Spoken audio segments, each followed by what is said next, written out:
सलाम, नमस्ते, सत श्री अकाल। मैं हूं रजा और आप देख रहे हैं रजाग्राफी। दोस्तों, बहुत बड़ी खबर बहुत कम वक्त में आपको बताने आया हूं और ये खबर इसलिए बता रहा हूं क्योंकि ये खबर बड़ी होने वाली है। आने वाले वक्त में बहुत कुछ होने वाला है।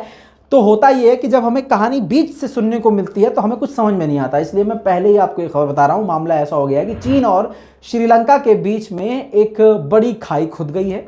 दोनों के बीच में ऐसे वाले हाल हो चुके हैं, मतलब बहुत ही खतरनाक हाल हो चुका है। माहौल बिल्कुल ख़राब हो चुका है और एक बार फिर से लंबा चौड़ा तनाव दोनों देशों के बीच में हो गया है। आसान ज़बान में बता रहा हूँ कि हुआ क्या है भाई। मामला सिर्फ इतना है कि पूरी दुनिया में पहली एक ऐसी कंट्री श्रीलंका बनने वाली थी जो कि जैविक खाद से खेती करके फसल उगाने वाली थी और खेती करने वाली थी। तो इस वजह से श्रीलंका ने पूरी दुनिया से जो खाद है वो इंपोर्ट करना पूरी तरह से बंद कर दिया था और इंतज़ार कर रहा था कि जल्द से जल्द जैविक खाद चीन उसे पहुंचाए। 3,700 करोड़ रुपए में जैविक खाद लेने वाला था, किससे? चीन से। और आपको बता दूं कि सितंबर में वो जहाज चीन का लेकर वो जैविक खाद पहुंच गया। कहां पर? श्रीलंका के तट पर। लेकिन इसी बीच में श्रीलंका के वैज्ञानिकों और एक्सपर्ट ने ये बात कह दी सरकार से अपनी कि भाई साहब, ये जो जैविक खाद है ये हमारी खेती और जमीन को बर्बाद कर देगा, फायदा तो दूर की बात। अब ऐसे में श्रीलंका ने सीधा उस खाद को लेने से मना कर दिया और कह दिया भाई साहब हमारे तट से इस जहाज को ले जाओ।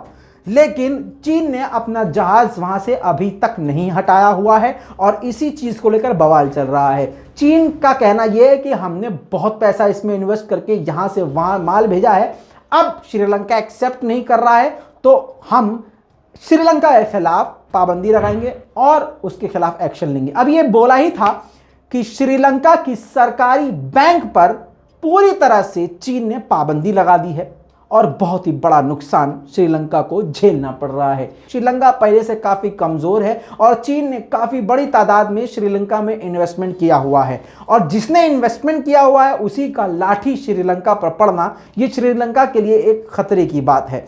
इसके बावजूद अभी भी श्रीलंका उस खाद को एक्सेप्ट करने को तैयार नहीं है और अब ये इंटरनेशनल मुद्दा बन गया है। आपको बता दूं 20,000 टन ये जैविक खाद जो है इस वक्त चीन ने भेजा हुआ है, जिसको लेने से अब श्रीलंका ने मना कर दिया है। चाइनीज एम्बेसी जो श्रीलंका में है उसने ट्वीट भी किया है, आप देख सकते हैं, ट्वीट किया है। पूरी जानकारी चाइनीज एम्बेसी इन श्रीलंका ने दिया है, वो सारे आप देख सकते हैं और समझाया गया कि भाई साहब हमारा नुकसान बहुत हो गया। अब एक नुकसान जो है श्रीलंका का ये भी है कि अब उसने इंपोर्ट तो सारी दुनिया से रोक लिया था खादों का, अब पूरी दुनिया से इस वक्त अचानक से खाद वहां पहुंच नहीं सकती है और किसानों को बड़ा नुकसान उठाना पड़ रहा है। कौन से किसानों को? चीन के किसानों को नहीं, श्रीलंका के किसानों को, क्योंकि उनको खाद नहीं मिल पा रही है। ऊपर से पहले से खाद का इंपोर्ट श्रीलंका रोक चुका था। इस पूरी रिपोर्ट पर आपकी क्या राय है? अपनी राय कमेंट में लिखिएगा। रिपोर्ट को शेयर कीजिएगा। मैं हूं रजा और आप देख रहे हैं रजाग्राफी। जय हिंद।